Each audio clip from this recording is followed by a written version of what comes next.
걸리리라 하더라. 아멘. 사랑합니다. 네, 여러분 최근에 체육대회를 많이 했죠. 학교에서 체육대회 많이 하는 걸로 알고 있고, 이제 뭐 가끔 이렇게 5월 초에 이제 한강 갈 때만 이게 대화 나눠 보니까 꼭 체육대회를 하면은 반티라는 거를 맞추더라고요. 그래서 제가 막 인터넷에 검색해 보니까 아예 반티 맞춰주는 사이트들이 얼마나 많은지 몰라요. 제가 검색하다 보니까 이런 반티들이 있더라고요. 보세요. 네, 저희 남고 같은데 왜 저런 반티를 맞추고 하더라고요. 그래서 좀 보니까 다 광고 게시글밖에 없어서 제가 그나마 자연스러운 사진으로 그나마 좀 가지고 왔습니다.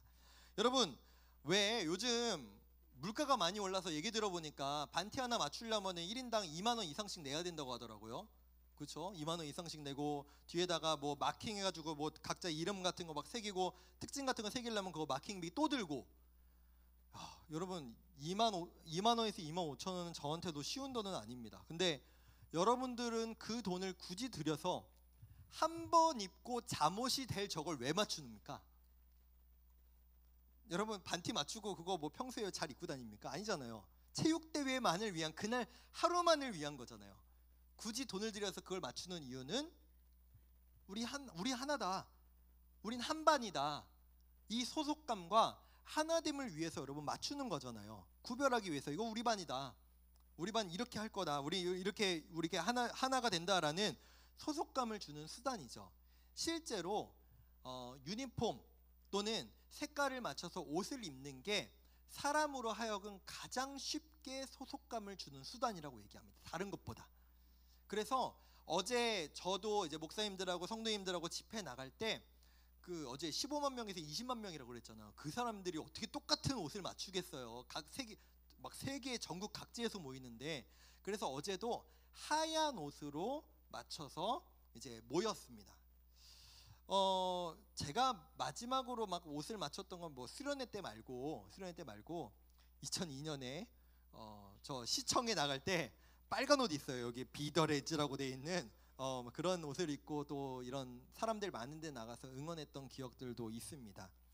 여러분, 이처럼 소속감이라는 것은요, 어떤 사람으로 하여금 자신감을 불어넣어주고 어떤 행동을 함에 있어서 긍정적일 때도 있지만 부정적일 때도 있고 진짜 말도 안 되는 용기를 일으켜서 혼자일 땐 절대 할 수 없는 일들을, 행동을, 말을 할 수 있게 합니다. 여러분, 제가 혼자 저 시청에 나가서 차별금지법 반대, 퀴어 축제 반대, 이거 제가 어떻게 혼자 들고 있겠습니까? 저도 부끄러워서 그런 거 못해요. 수십만 명이나 되는 인원이 거기 함께 모여서 같은 흰 옷을 입고 그 힘을 보일 수 있었던 거죠.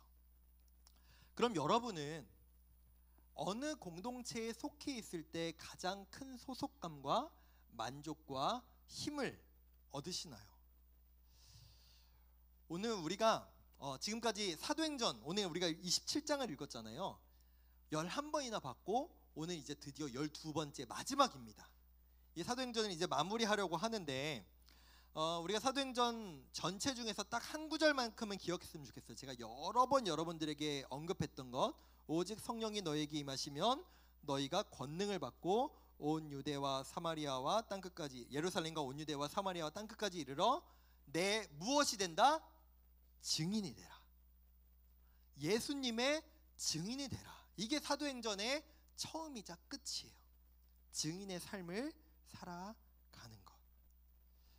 그렇게 증인의 삶을 살아가기로 결단한 사도 바울이라고 하는 사람의 이제 거의 마지막 때가 이제 다가오고 있는데, 이 사도 바울이 오늘 말씀에서 내가 누구에게 속한 사람인지, 내가 누구에게 속함으로 말미암아 내가 이 길을 걸어갈 수 있는지를 자신 있게 고백하는 한 인물, 바로 사도 바울에 대해서 나오고 있습니다.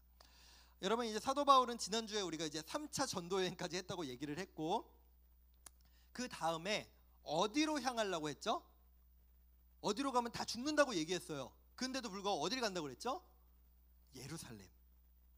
예루살렘에 가면은 이 사도 바울을 죽이려고 하는 사람이 너무나 많음에도 불구하고 사도 바울은 각오를 가지고, 우리가 지난주에 주기철 목사님 일사각오의 그 신앙을 봤던 것처럼 나는 죽어도 하나님의 복음을 전하기 위해서 가겠다라고 하는 마음으로 예루살렘으로 갑니다. 그리고 실제로 거기에서 유대인들에게, 로마 군인에게 붙잡히게 됩니다. 근데 이 사도 바울은요, 로마 시민권을 갖고 있는 사람이에요. 그래서 이 로마 시민권을 갖고 있는 사람이 그렇게 많지 않았거든요. 이 시민권을 가진 사람은 자신의 권리를 주장할 수 있는데, 그게 뭐였냐면은, 나는 이 예루살렘에서 재판받지 않고 로마로 가서 황제 앞에 가서 황제에게 재판받겠다라고 하는 권리를 행사를 했습니다. 그래서 지금 상황이 뭐냐면, 그 로마로, 예루살렘에서 로마로 이제 재판을 받으려 호송되는 상황이 바로 오늘의 본문입니다. 그러니까 지금 사도 바울은 범죄자라기보다는 용의자 정도인 거예요. 그러니까 이 사람의 형량이나 이 사람의 죄가 완전하게 입증되고 이 사람의 죄인으로 판정난 게 아니라 이 사람은 죄가 있을지 모르는 용의자다 정도의 이제 상황인 거죠. 그래도 이제 이 사도 바울은 자유롭지 않은 몸이었습니다. 근데 이제 이 예루살렘에서 로마로 호송될 때 어떤 수단으로 갔냐면은 배를 타고 왔습니다. 여러분, 제가 이전에도 한번 말씀드렸지만 배를 타고 가다 보면 여러 가지 문제들, 이미 사도 바울은 배를 타고 이 복음을 전하다가 풍랑을 여러 번 만나기도 했고 배가 막 침몰할 만한 위기를 겪기도 했습니다. 근데 지금 사도 바울이 로마로 가는 길에도 그런 일이 일어나게 생겨요. 여러분, 가다가 중간에 쉬려고 미항, 영어로 하면 beautiful harbor예요. 이제 아름다운 항구라고 이름 지은 곳에서 잠시 머물렀는데, 거기에서 바울이 갑자기 이렇게 표현하는 걸 죄송해요, 미친 소리를 하는 거예요. 뭐라고 얘기하냐? 우리 더 가면 다 죽습니다. 가면 안 됩니다. 멈춰야 됩니다. 라는 얘기를 해요. 여러분, 근데 지금 사도 바울의 신분이 뭐예요? 용의자.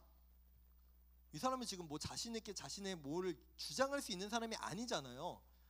그리고 이 배의 지휘관이었던 백부장이라고 하는 사람은요, 지금 목표가 뭐냐면 이 사람들을 하루빨리 로마로 호송하는 게 이 사람의 목표예요. 그럼 여러분 같으면 지금 용의자 신분의 사도 바울의 말을 듣겠습니까? 아니면 출항해도 된다고 얘기하는 선장의 말을 듣겠습니까? 당연히 후자겠죠. 그쵸?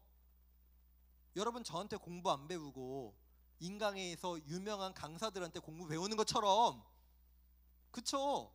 제가 여러분들 보고 공부 가르쳐 줄게, 너 학원 가지 마라고 하면 여기에 들을 사람 한 사람도 없을 것 같은데, 마찬가지로 그냥 상식이잖아요. 더 전문가에게 의견을 묻고 그 사람의 말을 듣는 게 당연한 거죠. 그렇게 그 선장의 말을 듣고 배를 타고 가다가 실제로 유라굴로라고 하는 태풍을 만납니다. 근데 이 태풍이 얼마나 컸는지, 얼마나 거셌는지 배가 막 흔들리고 사람들이 다 혼란에 빠져요. 카오스에 빠집니다. 그래서 어떤 일들을 하냐? 지금은 사는 게 중요하다. 여러분, 살려면 뭐가 필요해요? 먹을 게 필요하죠. 근데 지금 그런 거 필요 없어요. 먹을 것도 지금 배를 가볍게 하기 위해서 바다로 다 던져버려요. 여기만 지나가면 되겠지, 여기만 지나가서 어떻게든 땅에만 닿으면 되겠지라고 하는 마음으로 있는 거 다 갖다 버립니다. 근데 이 태풍이 그칠 생각을 안 해요. 몇 날 며칠을 계속 지속이 됩니다. 사람들이 점점 어떻게 되기 시작할까요? 절망하기 시작해요. 우리 다 죽었다. 먹을 것도 없는데, 먹을 것도 다 버렸는데 이제 다 죽는구나. 해가 안 보여. 깜깜해. 항상 낮이 됐는데도 깜깜해. 사람들이 절망과 완전히 그 이제 패닉에 빠진 거예요. 근데 신기한 것은 여기에서 한 사람만 그 패닉과 혼란과 절망에 빠지지 않았습니다. 누굴까요? 사도 바울이죠. 이 사도 바울이 사람들을 향해서 이렇게 외칩니다. 우리 22절에서 24절까지 말씀 보겠습니다. 내가 너희를 권하노니 이제는 안심하라. 너희 중 아무도 생명에는 아무런 손상이 없겠고 오직 배뿐이리라. 내가 속한 바 곧 내가 섬기는 하나님의 사자가 어젯밤에 내 곁에 서서 말하되, 바울아 두려워하지 말라. 네가 가이사, 이게 카이사르예요, 시저예요, 로마 황제죠. 로마 황제 앞에 서야 하겠고 또 하나님께서 너와 함께 항의하는 자를 다 내게 주셨다 하였으니. 사도 바울이 담대하게 이 얘기를 합니다. 지금 다 죽겠구나, 다 절망하고 이제 그냥 죽을 것만 기다리고 있는 여러분들이요, 힘을 내십시오. 절망하지 마십시오. 내가 섬기는 내가 속한 하나님의 사자가 나에게 말씀하셨습니다. 나는 이 하나님의 복음을 전하기 위해서 로마로 반드시 가야 되고, 하나님께서 나를 반드시 로마로 데리고 가겠다고 말씀하셨기 때문에 저를 포함한 여러분 모두도 로마까지 생명에 아무런 손상 없이 다다르게 될 겁니다 라고 말이죠. 우리가 듣기에는 이 말을, 누가 미친 사람이 이 말을 듣겠느냐 싶겠지만, 사람들의 입장에서는 이 말밖에 붙잡을 말이 없었던 거예요. 그래서 사람들이 그나마 남아있던 음식을 먹고 힘을 얻어서 오늘 우리가 말씀에서 봤던 것과처럼 결국에는 이 배에 있는 총 276명의 사람이 한 사람도 죽지 않고 살게 됩니다. 여러분, 사도 바울은요, 이 사람들을 살리기 위해서 이 알렉산드리아라고 하는 배였거든요. 이 배에 탄 게 아니에요. 사도 바울의 목적은 지금 죄수가 되었지만 실제로 사도 바울의 목적은 무엇이었느냐? 내가 로마에 가서 로마에서도 하나님의 복음, 이 예수님의 복음을 내가 전하겠다라고 하는 사명과 그 결단, 하나님이 주신 마음이, 확신이 있었습니다. 하나님께서 실제로 이렇게 말씀하셨죠. 사도행전 9장 15절입니다. 가라, 이 사람은 내 이름을 이방인과 임금들과 이스라엘 자손들에게 전하기 위하여 택한 나의 그릇이다. 하나님께서 이렇게 말씀하세요. 이 사도 바울은 이방인들, 그리고 임금들, 다스리는 자들, 유대인들에게도 내가 내 이름을 전하기 위해서 이 사람을 택했다. 사도 바울은 이 말씀을 믿었어요. 그래, 나는 임금에게 이 말씀을 전해야만 해. 지금 이 당시에 온 세계 가운데 가장 큰 권력을 갖고 있던 사람, 로마 황제 시저죠. 카이사르죠. 그 사람에게 나는 복음을 전해야 되겠다는 그 사명, 하나님이 주신 마음이 있었기 때문에 이 사도 바울에게는 확신이 있었어요. 난 분명히 갈 거야. 난 반드시 로마에 가게 될 거야 라는 마음이 있었기 때문에 사도 바울은 걱정하지 않았던 겁니다. 그뿐만이 아니죠. 하나님께서는 이 사도 바울만 살려서 로마로 데리고 가셔도 되는데, 하나님께서 어떻게 하셨다? 그 배에 탄 276명의 사람들까지도 모두 살려주셨다. 왜요? 이게 하나님의 속성이니까요. 생명을 주시는 하나님. 예수님께서 이 땅에 오신 목적이 우리를 심판하고 죽이시기 위해서가 아니라 이 땅에 계신 우리 모든 인류를 살리시고 구원을 얻게 하셔서 하나님의 품에 안기게 하기 위함이 예수님이 이 땅에 오신 오직 한 길, 오직 한 진리, 오직 한 생명 되시는 예수님이시기 때문이죠. 여러분, 세상의 모든 것들에는 양면성이 있습니다. 여러분이 이해하기 가장 쉬운 것부터 말씀을 드릴게요. 칼. 이 칼은요, 정말로 그 무엇보다 양면성을 가지고 있는 거라고 생각을 해요. 이 칼이 있기 때문에 우리가 무엇인가 생활하는 데 있어서 도움이 많이 되는 부분들이 있죠. 그렇죠? 이걸로 음식을 하기도 하고요. 이걸로 우리가 어떤 필요한 것들을 자르기도 하고요. 이 칼을 이용해서 여러 가지 일들을 할 수 있습니다. 근데 이 칼, 우리는 바로 칼 하자마자 어떤 이미지가 떠오릅니까? 찌르고, 베고, 누군가의 생명을 상하게 할 수 있는, 다치게 할 수 있는 목적으로도 사용될 수가 있죠. 여러분, 우리 인생이 그런 것 같습니다.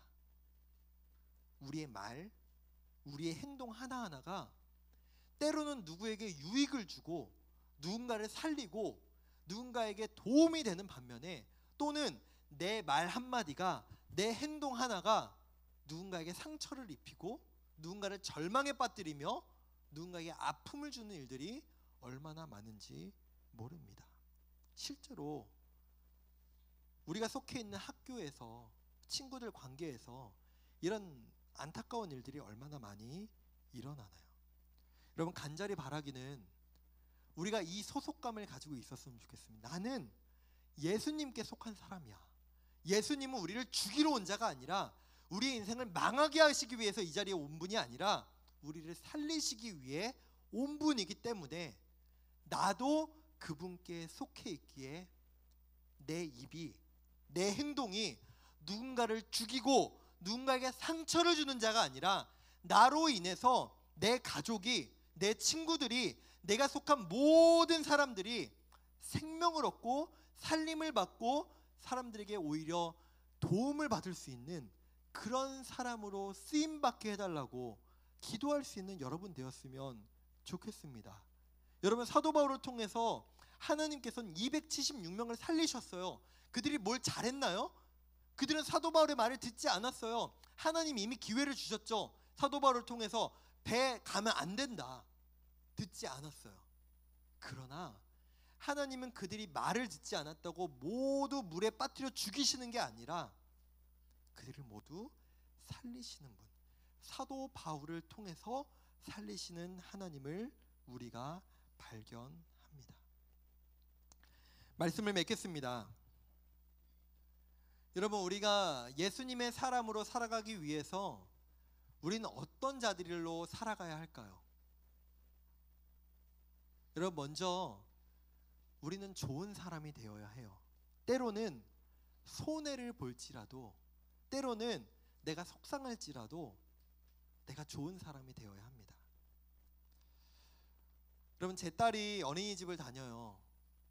근데 제 딸이 좀 마음이 약해가지고 좀 다른 친구들한테 좀 험하게 손찌검을 하거나 좀 험하게 말을 잘 못하고 가끔 보면은 당하는 입장일 때가 많은 것 같아요. 친구가 내 거야 하고 뺏어가면 아무 말도 못하고, 내가 뭐 하고 싶어도 친구 거 억지로 뺏어오지 않고 나 이거 하고 싶다고 참 이렇게 조심스럽게 말하는, 아빠로서는 참 속상하고 마음이 아플 때가 있습니다. 하지만 한편으로는 참 감사해요. 이 아이가 아직 이 어린 나이지만 누군가 뺏고 누군가한테 말 심하게 하고 누군가에게 상처 주는 그 아이가 아니라, 때로는 손해보고 때로는 상처받고 때로는 내 거 주장하지 못하더라도 그래도 아이들에게, 다른 친구들한테 친절하게 예의 있게 함께 하는 것을 중요하게 여기는 아이라 참 다행이구나라는 마음이 들 때가 있습니다. 예수님께서도 우리에게 그러실 거라 생각합니다. 때로는 우리가 아프고 힘들고 손해볼지라도 내가 그렇게 했으니 너희도 그렇게 살아가라. 너희의 아픈 것들, 너희의 속상한 것들, 너희의 상처들 내가 다 알고 있으니 너희는 내게 속한 자로서 생명을 전하는 자로 살아가라. 그렇게 우리가 결단하며 예수님께 소속되어 살아갈 수 있는 하나님의 자녀 되기를